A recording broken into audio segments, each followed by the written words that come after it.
Hey, what's up, everybody? Welcome back to the channel.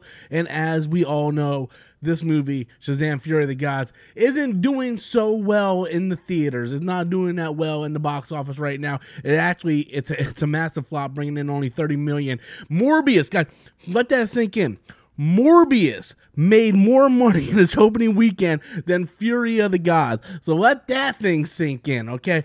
So I was listening to a show I watch rather on YouTube that many of you guys probably watch. It's called the John Campea Show. And yesterday, John Campea was like, I just don't understand why this is flopping. Why? Why aren't people going to see it? It's a really good movie. I had a great time. Well, someone needs to tell John Campea that everything is subjective and everybody has different reasons why they decided not to go see something. Just because he likes something like Venom doesn't mean that everybody likes it. So, I understand his job as a host is to make up great topics, and I'm glad he enjoyed the movie. But today I'm going to go over 5 reasons why I decided not to see Shazam! Fury of the Gods. Now, these are just 5 reasons why I decided that I'm just not going to go see this movie. And then you guys can tell me in the comments below if you guys decided to see the movie or did you not decide to see the movie, and what are some of the reasons why you decided not to see the movie if you did in fact decide not to go. So the first reason for me is very simple. I didn't care for the first one. I just did not like the first one. I don't think it was awful. I don't think it was the worst thing in the world. It just wasn't my taste of a movie.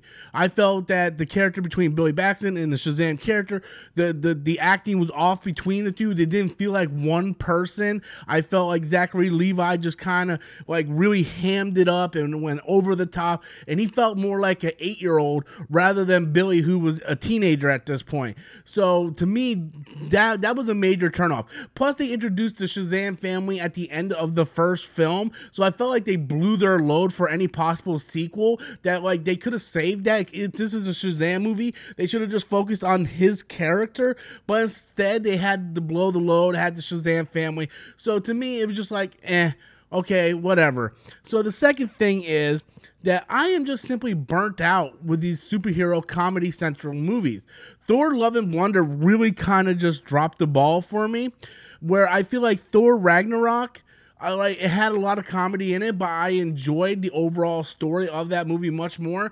And I felt like the studio, Kevin Feige, Taika Waititi, Chris Hemsworth, whoever was involved, sat there and was like, well, guess what? Everybody liked this, so we're going to do this, but we're going to times it by 1,000,000. So they took what worked in Thor Ragnarok and like the comedy and stuff, and they doubled down on that, making it even more ridiculously funny.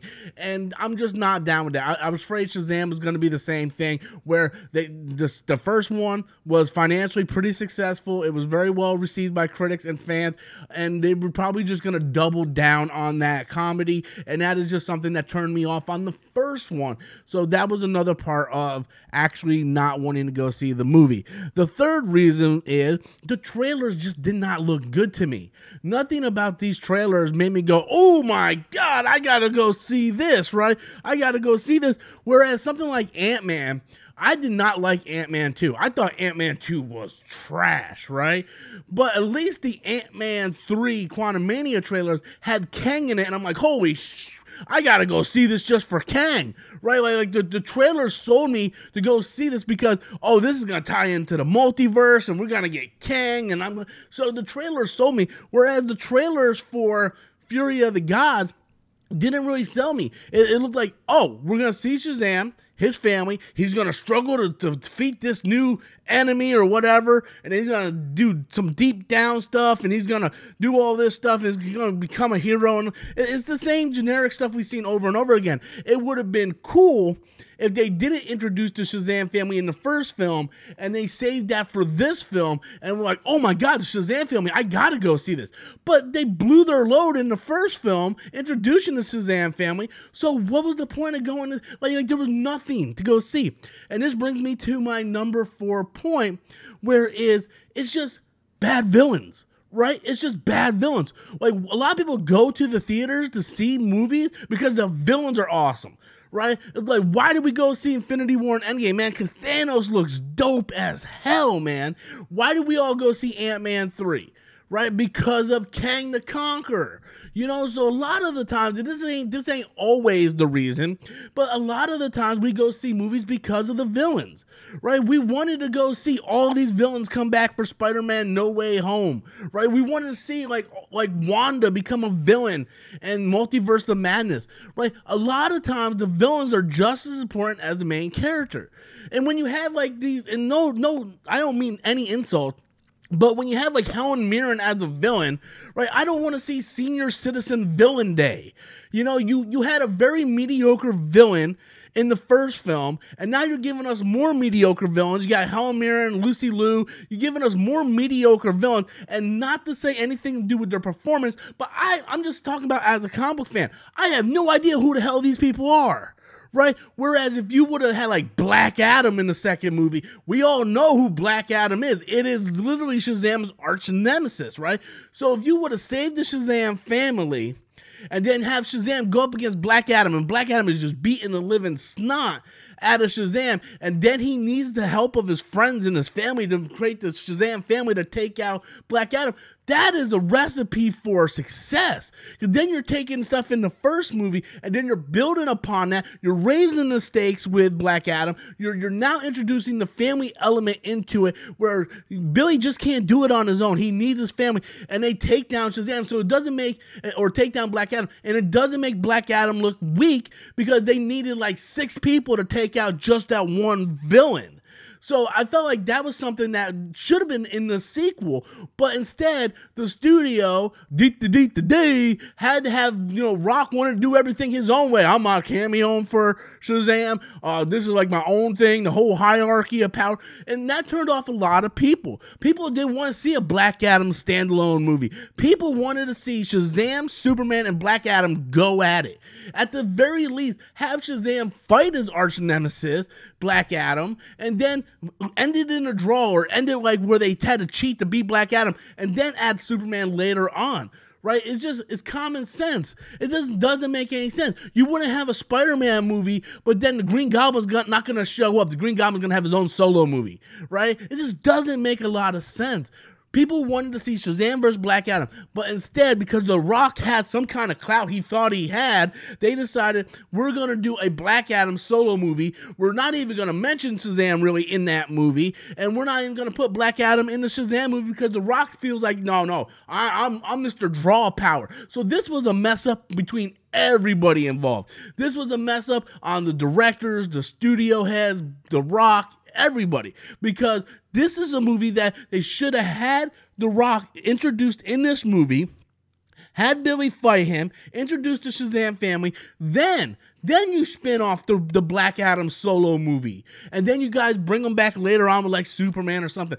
But Black Adam should have been introduced in this movie. It would have gave fans like me who really didn't care for the first movie more intrigue to go, oh man, he's going against Black Adam this time. Like, I know I didn't like that first movie, but man, this is Black Adam, It gives people like me who really didn't care more incentive to go see it. But why would we go see it when we're going to see Billy fighting senior citizens that I don't know who the heck these people are? We already blew the load with the Shazam family in the first film, and we don't have Black Adam. It just doesn't make a whole lot of sense. It just does not make a whole lot of sense. Like, this stuff is not hard to piece together, but yet when you have egos and different people in the studio, like The Rock, who thinks that he can sell everything on his name alone, how's that working for you, Rocky? It just doesn't really work, okay? And then it comes to my final point of this whole reason why I didn't go see it. It doesn't mean anything.